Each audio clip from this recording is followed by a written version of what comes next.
right, everybody, welcome to episode 13. Wow, episode 13. I know, lucky 13, and we're doing John Carter. Okay. This is a little bit older of a film. Disney put this one out, and they had huge expectations for this film. Yeah. Huge. I mean, dumped a lot of money into it. It was pretty epic. Yeah. It was a big, epic kind of film, but it was an epic story. They didn't quite get out what they wanted to from this one. They dumped millions into it. They were like, CGI is going to be so cool. And it was fine, It was good. It was good. But very confusing. It confused people a lot. Mm-hmm. Even me for sure. It did have some very confusing elements to it. I will agree with you on that. Yeah. It's supposed to tell a story of this really fun sci-fi adventure. And it kind of... Yeah.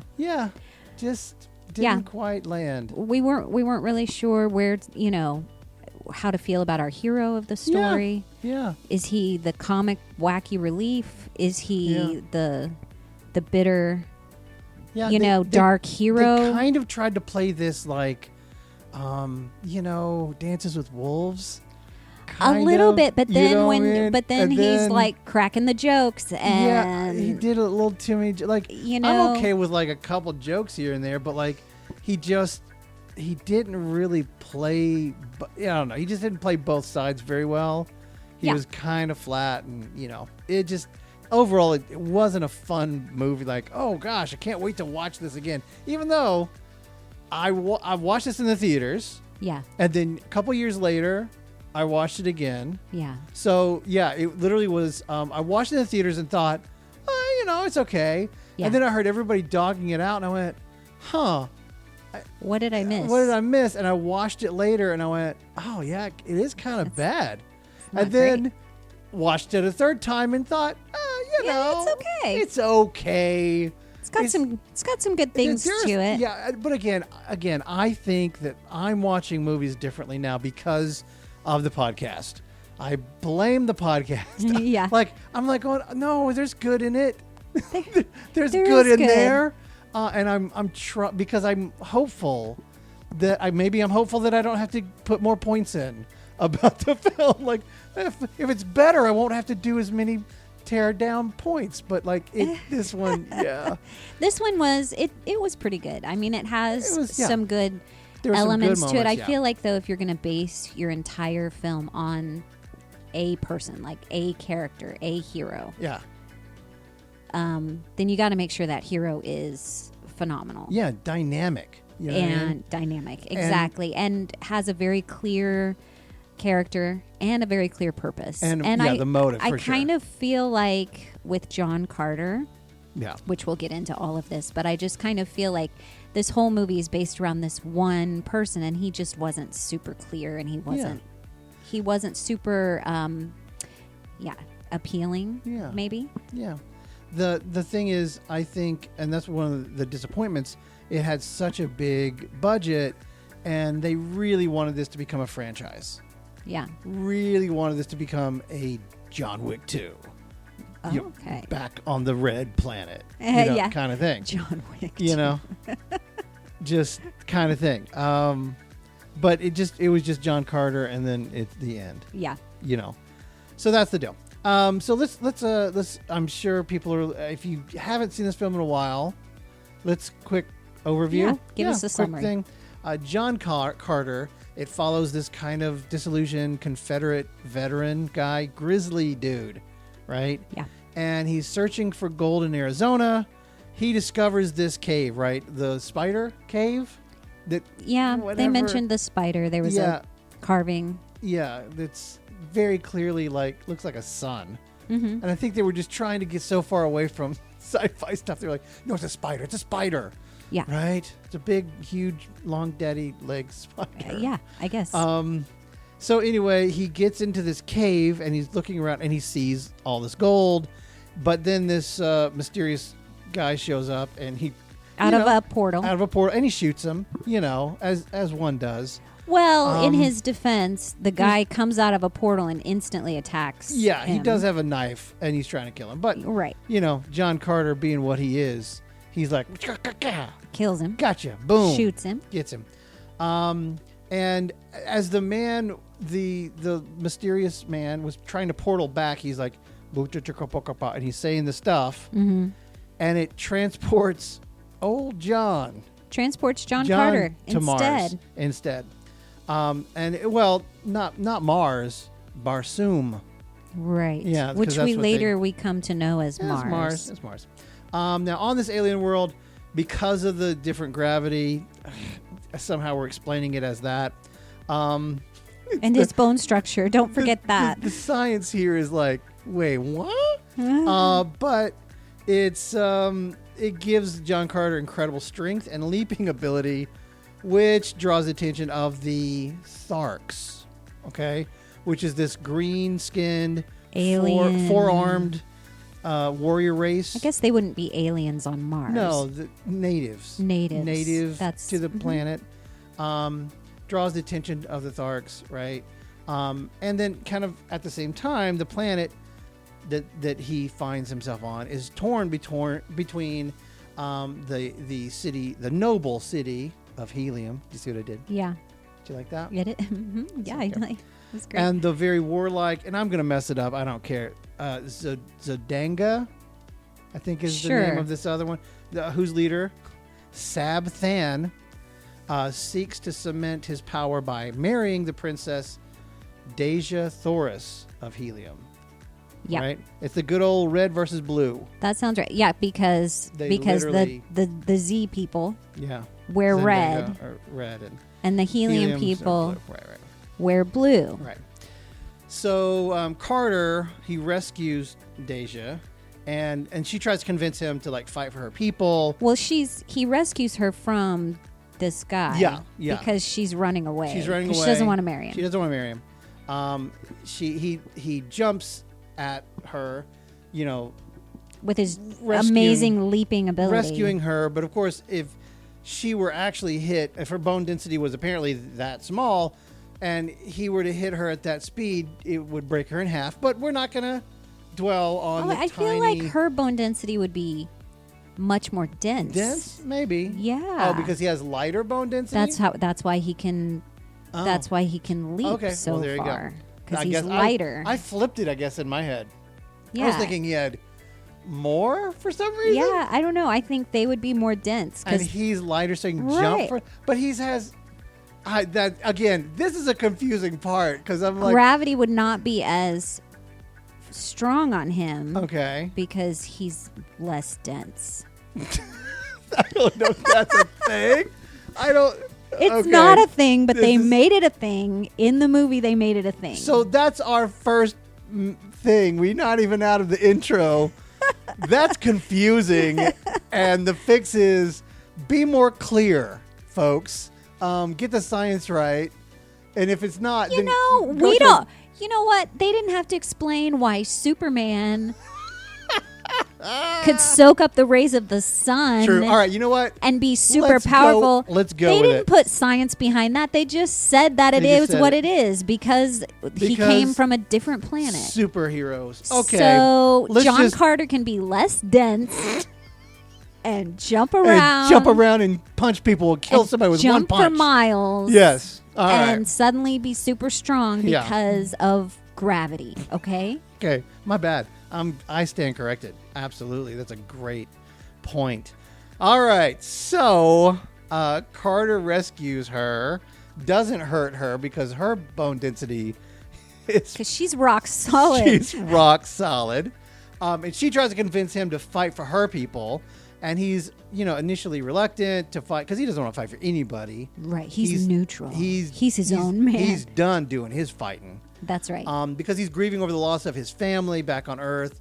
But then eventually, of course, Carter rallies to the Tharks in Helium's cause and defeats Sab Than in combat and then wins Deja's hand in marriage and then seemingly finding love and purpose on Barsoom. But before he can settle into his new life, Carter's kind of like trapped and tricked by this mysterious manipulative Thurn people who are kind of, they kind of manage things throughout the whole movie. They're actually the villains. The villains, of the whole thing. Mm-hmm. And he's kind of forcibly returned to Earth, where he dedicates his life from then on to try to find his way back to Mars, and then he leaves behind this journal for his nephew, Ned, to start recounting the extraordinary events and adventures of his life. And that's kind of basically the story. The film kind of failed, like I said, because there was this gigantic budget, and the marketing was really. I remember watching the marketing for this, and I'm like, is this for children? Is this like a new Star Wars? Is this kind of like a Dune thing? Is it like, well? And when you're watching the film, it's still really unclear. Very, yeah. It's like at times it feels lighthearted, like it's supposed to be kind of a kids movie, or a family. Yeah, because film. But then there's other like times that are pretty. Yeah, cutting off heads and that pretty kind of stuff. dark. I mean, there's like a little six-legged dog that's like, blah, blah, blah, and you're like, oh, okay, like a cartoon. Yeah, it's a little silly and it's funny, and then it's like, and they, tonally, it didn't really quite lean into one or the other, but it again, did not. We'll kind of, we'll talk about that a little bit, but I think that it didn't quite land because there were just a little bit too many muddy points throughout. So yeah. Hot take missteps. Okay, you got one? You got something? Yes. Do you want to go first, or you want me to go? Yeah, I'll go. Okay. I immediately, my first thought was, when he arrives on Mars. Barsoom. Go ahead. Barsoom. Sorry. That's okay. On Barsoom, he comes across the Tharks first. Right. And the Tharks are like these native kind of indigenous people to Barsoom. And they see him, and like, instead of thinking, gosh, he looks exactly like the other people that inhabit this planet. The red and the blue people. They capture him and like treat him like they do their pets. Yeah, well, they're babies. The babies that are being born in the brood. Yeah, all these little. Are they baby Tharks? Baby, yes. I thought they were like the things that they like. Yeah, the dogs are like the things that they ride. No. Those are the babies from the brood. Okay, yeah, so they treat them like babies. They treat him like a baby. Like they take him, they put him in a nursery. Right. And it's like, there's other Martians that look exactly like him. Yeah. But they don't. That doesn't cross their mind what is this thing? That he might possibly be one of them. Because they're like throwing the powder on it, and they're feeding it from the bottle. Yeah. I was like, wait, what? I'm so confused on what this could be. He doesn't have those markings on his body. He must be a baby. They literally share a planet with other inhabitants that look just like him. This thing, right? But as soon as they see him, they're like, oh, he's not possibly one of them. He must be some unknown creature. Let's treat him like a baby. Right. That was bizarre to me. Right. All right. My hot take was this: when you're making these sci-fi films and you like give them crazy difficult names, you're automatically putting a strike against yourself. Thank you. Your name is this. You're a Thurn and a Barshokama and my name is Rockala. Dude. I mean, why did Harry Potter succeed? His name was Harry. Harry Potter. It Easy. wasn't Bachakamomo Halaha. It's clear what you are, where you are. Look, I understand. Maybe they only wanted us to remember John Carter. That's the only name we want you to know. Jeez, it just didn't. It was very difficult when the name to keep up with their names, the city names. Yeah, all of it. It just the race, the different races. Yeah. The main characters. Yeah, it was when the characters I don't know, if you want to make them memorable, you need to make them easier. Okay, you do, and more similar to names and things that we currently know. Right. I agree, and even when like the little chant that he has to say. Yeah. To when he's holding the, I don't know, the transporter thing. Yeah. To go between worlds or whatever. Yeah. Like it was like this weird, just random syllables. Yeah. And he said it once and remembered it forever. It. Yeah. I was like, how would you ever remember that? Yeah. So obviously for fixes, it's like the password that Google picks for you. It's like, how could you ever possibly know what that is ever again? I had it on saved, and now it's now it's gone. It's gone. All right, so those are the hot takes there. Let's jump in. Let's jump into Act 1. Okay. See if we can fix some of these things. There was a confusing, overstuffed opening. The movie begins with this explosion on Barsoom, like it's on Mars. Sorry. For you, Mars. I'm going to say. Okay. Yeah. Sorry, no. Yeah. So it's these warring factions, and then the Therns have this energy beam that's given it. But the thing is, and they're getting blown up, and then we jump off out of Mars back to Earth before we really even understand or care about what's happening on Mars. Like we just got this little hint, right? And then we're back on Earth, and we see John just living his backstory, and it's clunky, and it's. He's in jail and he's getting like this weird, you got to come back and work for us. And well, apparently, he was some kind of decorated soldier. Right. And they're trying to get him to come back and they're trying to get him to come back as a soldier and fight. And he's like, I've already done my time. I've paid the ultimate price. Right. I've already paid everything. But like we're lost before the story even really gets rolling. Like and he's seriously lost. Yeah, he's not super likable at that point because he's just kind of a jerk to everybody. Right. So for a fix, start simply. Open with John as the broken soldier wandering Arizona, haunted by loss. He's doing his thing. And then we get introduced to Mars through his eyes when we get transported there. Okay? Agreed. And then we're living it. We're going. And then from then on, it's full on space action, right? We can start a little bit slower, and that's fine. But, like, don't give us this, action sequence back to slow, like, momentum, no momentum. No. Yeah, I mean, we didn't rolling. Yeah. And we see Mars through his eyes. We're transported through it. Don't info dump on us. Just imagine the awe of him, right? He's waking up. He's stronger. He's lighter, able to jump. And he's, like, discovering, he's like, whoa, we learn Barsoom kind of with him. It's more like an Alice in Wonderland or stepping out of the house into the Munchkin land, right? Yeah. It's this, whoa. Yeah, from black and white into color all of a sudden. I agree with you. I think there was no need for us to see Mars at the beginning of the film. Right. I think... It just undercuts it later. Right. Like, it needs to be revealed to us as it's revealed to him. Right. Exactly.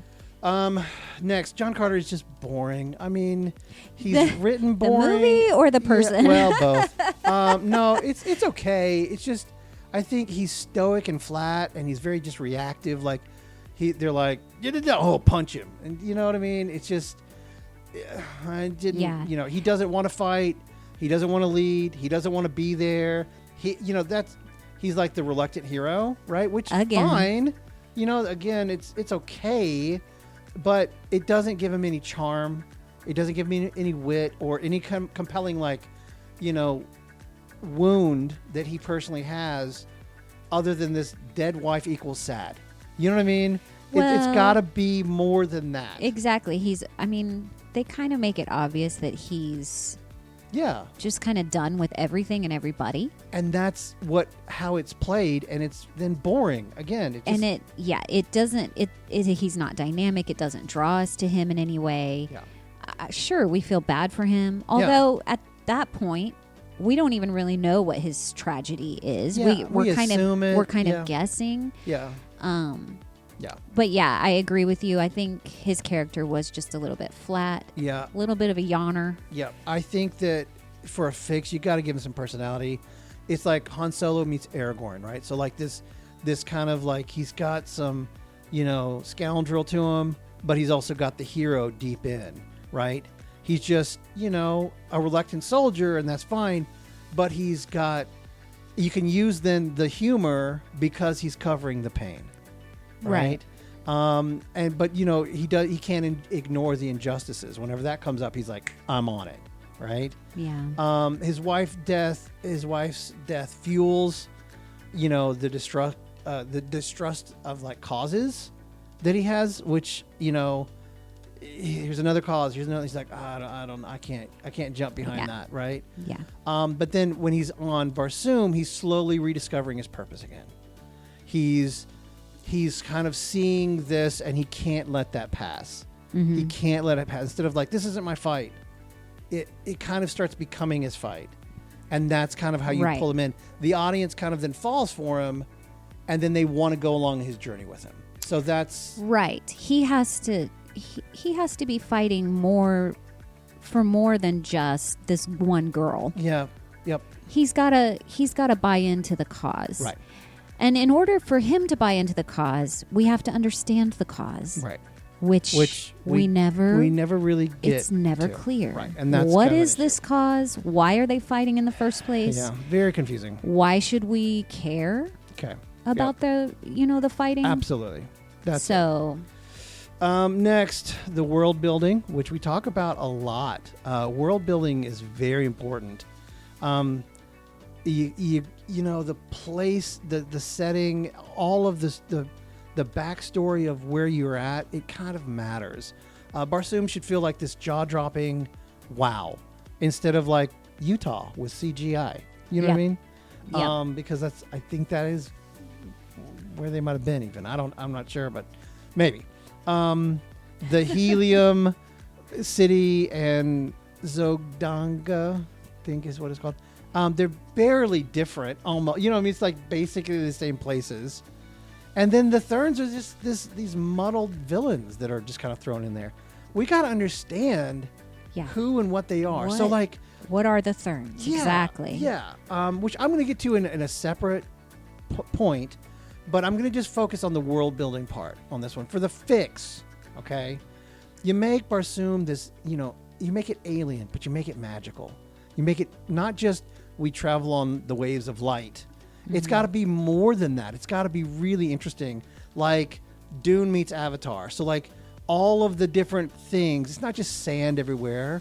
Things do, like the one cool point whenever they're on this river, and they're trying to go down the river Is, and they step on this structure, and all of a sudden it starts reacting. Mm-hmm. And I'm like, that should be like the whole planet. Right. The whole planet has reactive moments and things. It has to have things that are different than what we are accustomed to. Like cities carved into giant red mesas. Okay? Mm-hmm. Hovering airships gliding through dust storms, and alien rituals that show their actual culture, and like all of these things that like world build.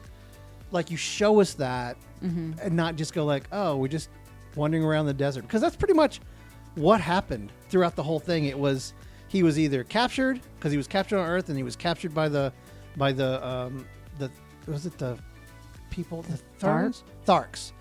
See again, there you go. I don't remember what they're called. Yeah. The Tharks. And then he's just kind of wandering around.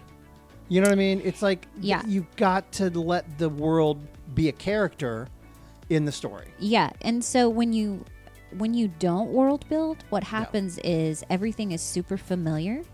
And then the different races that live there just look like humans in costume. Right. Because you don't believe that, it's not really believable, because all of their surroundings just look like stuff that we're already used to. Right.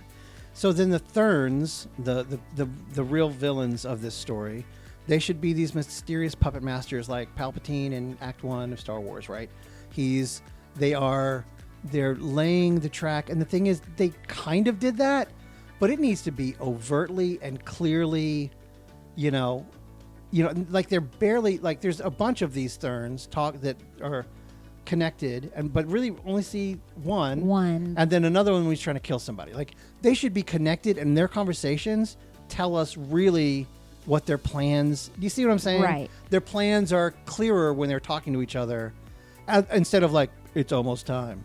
Soon it'll be ready. And I mean, it was close to the end of the movie that one of the Therns, the leader Thern guy, finally explains what their motive is, and it didn't make any sense. It still didn't make sense. It still didn't make sense. It wasn't very clear. Look, have conversations between them. That's right, and interweave them throughout the storyline. just throughout the whole movie. Yeah, let us know why they're doing what they're doing. Yeah. What their motivation is and what they're gaining from it. And so like that, I mean, we can save a lot of that for the end, but you've got to see them doing things that get them what they want. Okay? Other than just like kill her or marry her or don't do this. You know, we need this because. Or here, let me give you this magical power. Yeah. So that you can destroy everything in your path. But I'm not going to tell you, you know, how it benefits me for you to do that. If they're talking to each other, you know, the Therns are talking to each other, then they can share that with each other, and we get it. And we're like, okay, that's a piece of the puzzle. Rather than just going, I don't understand what they are or what they're doing, and you can't keep us in the dark the whole movie. It doesn't work. And when they finally explain, why are you telling John Carter all of this? Why, yeah. like, why is he the guy? Yeah, why would you even need to explain yourself to him? Just kill him and move on, right? Yeah. It's the monologuing. It's the villain monologuing. That makes no sense. Yeah, so they could fix that by monologuing with each other and not the hero having at the conversations end. amongst themselves. Yeah. Right. Act 2, the pace just started to really become a mess. John Carter, like I said, he was a prisoner in the beginning and then just wandered a bunch, and big chunks of the movie just kind of stalled, and it just kind of killed the momentum. And so here's the thing. Here's kind of one of my bigger issues with this. For Fix, make this a real space adventure. From the moment Carter lands, he's on a quest, okay? He's seeing what's happening. He's like, he gets it. He doesn't have to like take 8 years. He sees people with 4 arms. Yeah. You think that it's gonna be like, oh, I must be on Earth still? Right. Is that really what he was thinking? Because he's supposed to be bright. He should clearly know, dude, I ain't in Kansas anymore.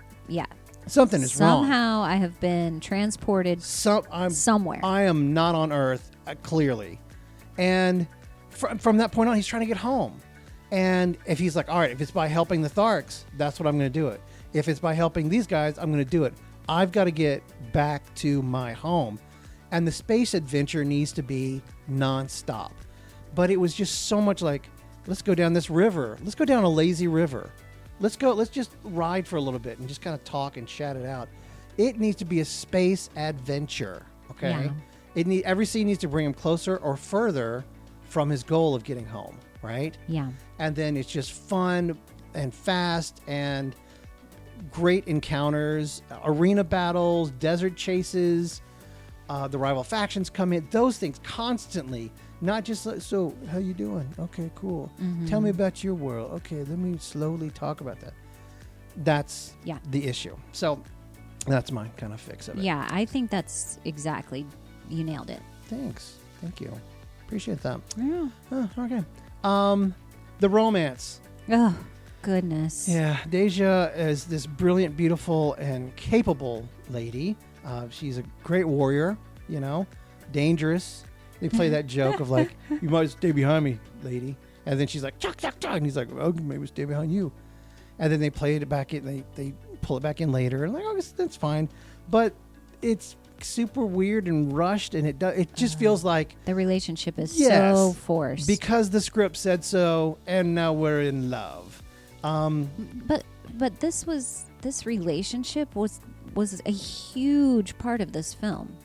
I mean, this was one of the biggest storyline was his relationship with her. Yeah. And they were, I don't know. Yeah. There was no real connection made, and then all of a sudden they're kissing. Yeah.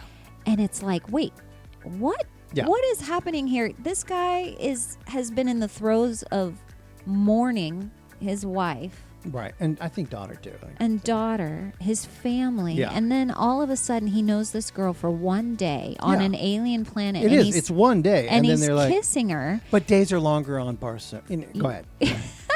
Sorry. I'm sorry. It was a day, but it felt like a lifetime. Yes, it was. To me, they did not establish a connection between these two. Not before really. They got them together. It just felt really forced. And then she became his purpose. She was his purpose, which I'm kind of okay with. Yeah, I was okay with that. At the end, yeah. You know. If it was earned. If it was earned. Yeah. And it wasn't. Yeah, I agree. And so for a fix, I think you've got to build their bond through, I think, something kind of a shared loss, I think. Like, he's lost his family. She is going to lose her freedom because she's going to get this political marriage that was forced upon her. And, you know, it can start off prickly, and that's fine. That's kind of how it always starts. And they kind of clash. But when they find this bond of connectedness, like the bond of like this loss and what their duty is, they realize that they both lost something significant, but they still decide to fight on, right? And I think that's the key to making the romance become believable, because if they have that and then they have something to build on, and of course, again, because there's more adventure in our story, they're constantly going through adventure to, you know, get him to his home, get him to return, and, you know, and then convincing him to stay and fight, right? Because that's if she's like, look, I will do the right thing and I'll get you there. He gets there to that point of, I can return right now. Yeah. But he's like, I can't.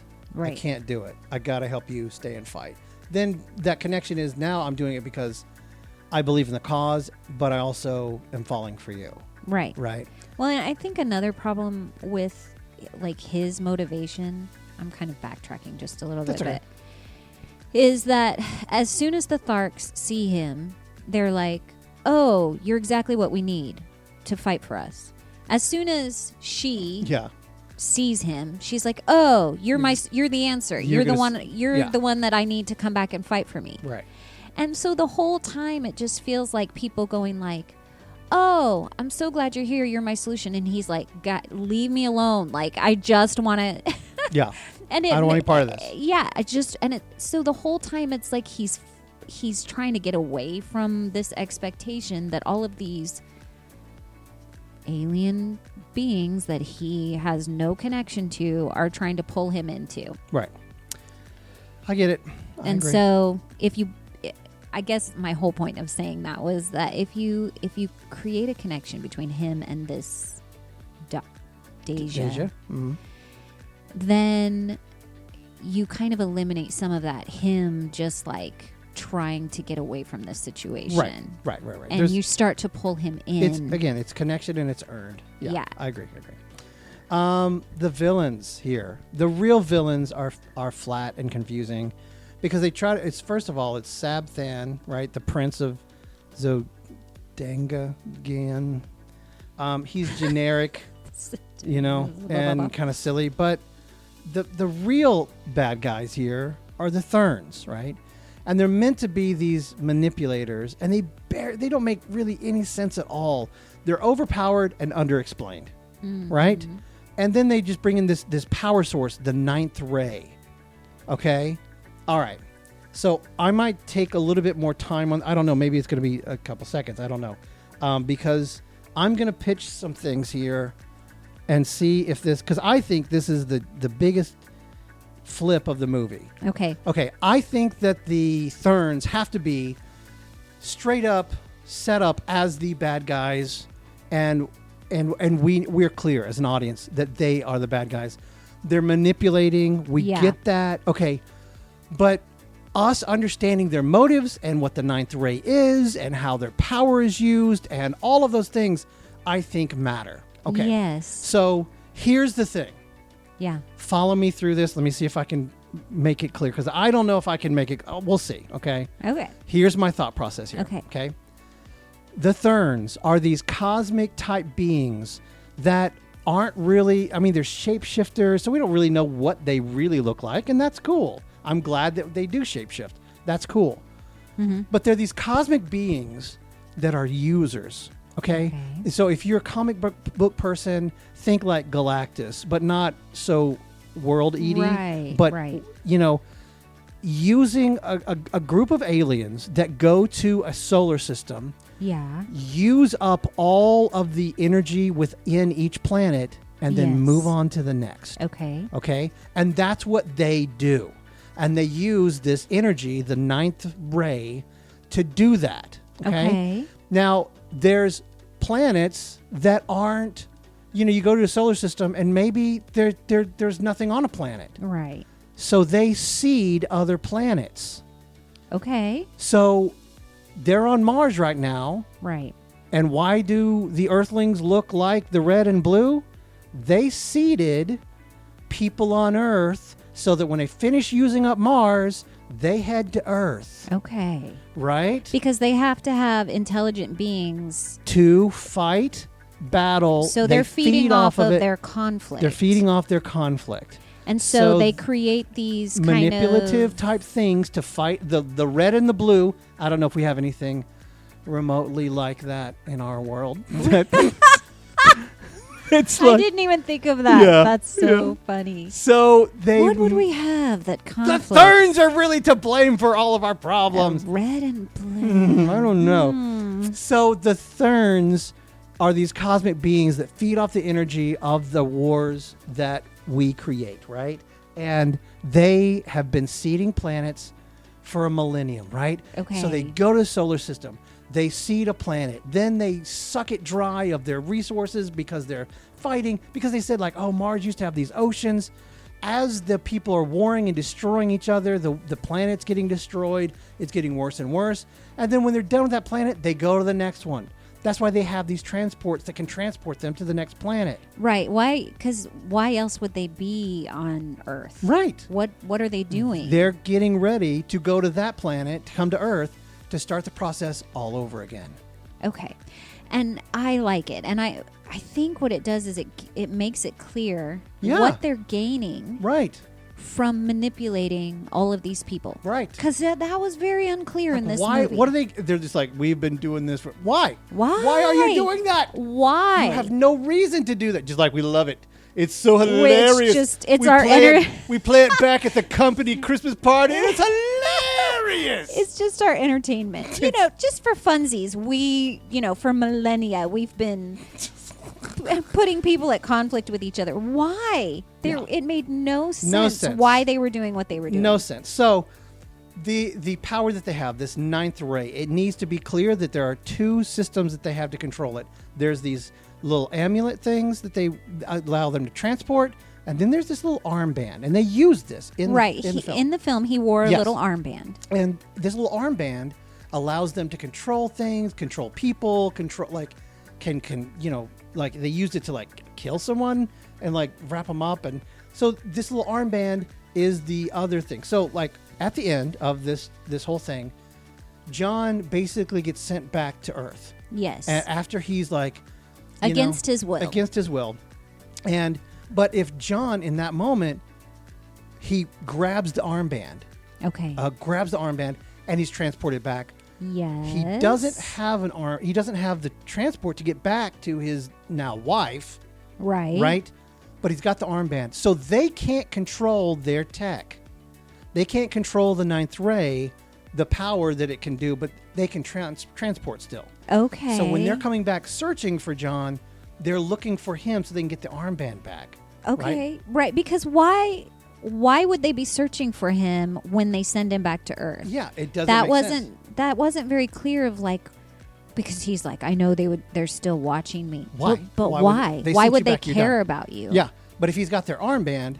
But if he has something that's valuable to them that they need, they would be hunting for him. Then they will be looking for him. Yeah. And then he can manipulate that to then turn it on them and get the transporter thing so he can go back to his Mars. wife. There you go. Act 3. I know we kind of touched Act 3 already, but that one was the big one. That kind of covered it. The resolution, the climax, it was just kind of confusing because the final battle was flashy, but it was super meaningless. They didn't make it clear. Again, why are they gonna... Was it he's going to marry her, then kill her, and then they're going to just all... Because if he was going to marry her, then he already won. Anyway... Why did he need to kill her? Why did they need the battle? Right. Because also, another thing is, because we don't really care about Helium or the other... We don't. Zodanga. We don't care. We don't care about them. We don't care. The stakes weren't clear, and now because we don't care that much about them, we don't really care. We care more about John and her getting out than anything else, right? Yes. And it's just his personal arc is just, again, it's not super clear because he hasn't accepted his role as like a leader, really. Mm-hmm. He kind of like, he's like, yeah, do this. But that's too late in the game. You know what I mean? Yeah. So again, for my fix here, just make it personal. Carter, he's got to choose, and either stay selfish and escape Mars, or fight and save the people and Deja, and her people. And it could be this, it could be this thing like where you can imagine him like he's about to flee, and she's like, you've got to go. This is your chance to get back. For example, look, he could have done it at that one river. Yeah. He doesn't.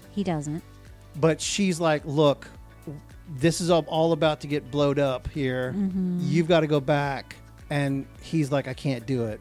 Right? Mm-hmm. He's like, I've got to stay and fight. And like, Earth. Sure. Right. He has to choose I've got to Mars. He's got to choose Mars, like right there. Right? And he commits. He rallies the Tharks, leads the charge. And then the final battle, it's something a little bit more emotional and not just a visual, CGI, extravaganza, Right, but I don't know. What are your thoughts on? Okay. What are your thoughts on somehow the Thurns like treachery or villainous motives are revealed, and then you have the two. I don't know.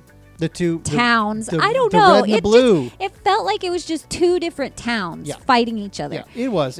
If you have the two towns kind of uniting together against to fight the Thurns, right? Because at the end, I was literally watching it, going, well, it just felt kind of weird. Like, do you even know why you're killing these other people? Right. Are they really your enemy? Right. Right. And that's a great fix. It felt like they were the same people. That's a great fix. One just just had red capes on, one just had blue capes on. So if there was a way for them to kind of unite against a single enemy. That's the fix then, right?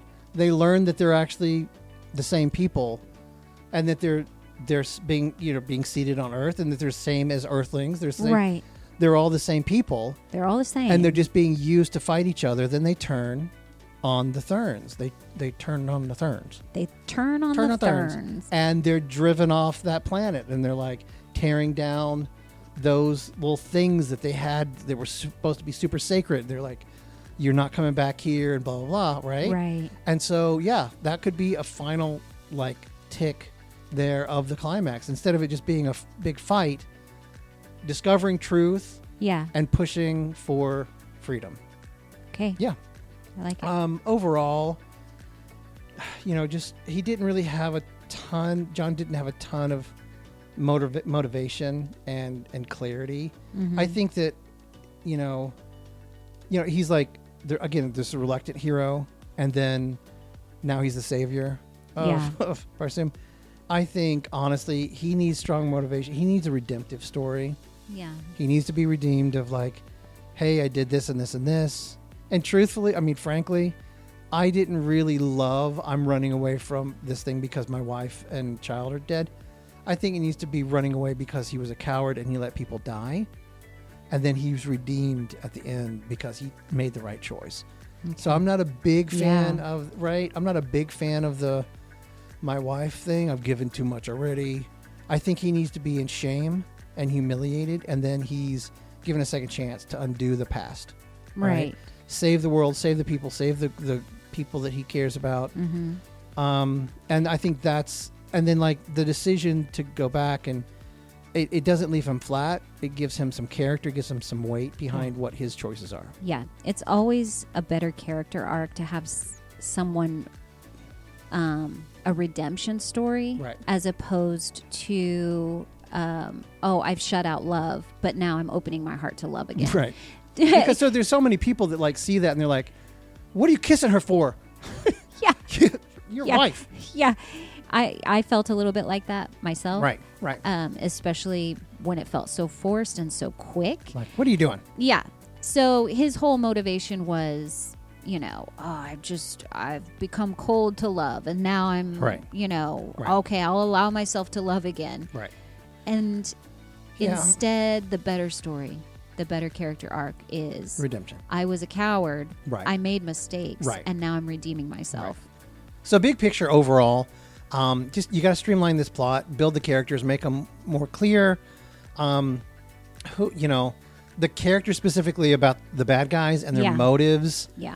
And this really cool like connection of, why they're doing what they're doing, and then the Earth is really just like Mars Part 2, and right. you know what I mean, that kind of thing. Yes, makes it really interesting. Give the villain some teeth, and then the romance you give some stakes to it. Yeah, I agree. It just one thing we forgot is kind of what we liked. I totally forgot that at the very beginning. Totally forgot. We're gonna rewind. Okay. Rewind. Because there is something I really did like about this film I want to talk about. Tell me. Do you have anything? Do you want to? I liked the kind of the. Gosh, I'm struggling. It was entertaining. Okay. I liked the kind of the idea of the movie. Yeah, like sure. This guy that gets from the 1800s gets transported to this alien planet. Yeah, sci-fi adventure, yeah. I kind of liked the whole idea of it. I liked the Tharks and some of their stories. Yeah. I sort of felt like without them, boy, it really would have been a stinker of a movie. Yeah. So I liked, some people hated this, but I kind of liked it. It's the kind of twist ending. Mm-hmm. I like that because what happens is, folks, this, John is apparently died at the very beginning of the movie, and he sent a telegram to his nephew. This is all on Earth. All on Earth. He telegrammed to Ned, right? Yeah. Or Ed, I think is his real name. His real name's Edward. Edward. Yeah. And he sends him a telegram and says, "Hey man, I've died. I need you to come take over." And he gives him this journal. And as he's reading the journal, we understand the story of what this is. And then he goes to, he's like, basically there's a copy of me inside this tomb. I need you to protect it. And so he's like, but they're trying to kill it. You better make sure that this tomb gets protected. Right. And he freaks out. He runs out there and he's like, it is what it is. And as he's opening up the door, one of these Therns shows up because they've been watching him, and he's like, "I've been waiting for you to open this door," but it was all a plot because John Carter kills the guy, and he shoots him because the twist is he didn't have the transporter. He lied. He pretended that he had it and that he was going back to Mars, but he really didn't. Yeah. He was waiting for them to try to get the armband thing back from him and then assassinate him. And, he didn't have the armband. Yeah, he would in our version. Right. But the twist ending of like him actually not having it, but like using the story to pull them in. Mm-hmm. I like that. I like whenever stories are used as like plot devices to get to the ending of it like that. So I dug that. I thought it was fun. That was a well-written twist. Yes. So some people twist. hated it. I liked it a lot. No, I did too. Yeah. I liked it too. So back to the end. At its core, John Carter had pretty much, I think, everything it needed to be this fun pulp adventure. Yeah. Kind of an epic scope.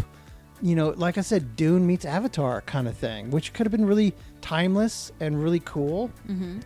But he just got lost in the noise and confusion of these kind of, badly developed motives and plot lines. I think our fix is kind of cut the fat, sharpen it up. Yeah. I think they give the audience more of this sweeping, thrilling kind of emotional adventure that's really worthy of being like a franchise that Disney could have banked on. So that's kind of my take for it. Yeah. I hope had you guys a lot of potential. Yeah, I think it had a lot of potential and could have been something really, really special. But definitely. Yeah. Instead it was just a one-hit, one-hit dud. It was a one-hit dud. It was a one-hit so-so. It was a one-hit okay. Yeah. Yeah.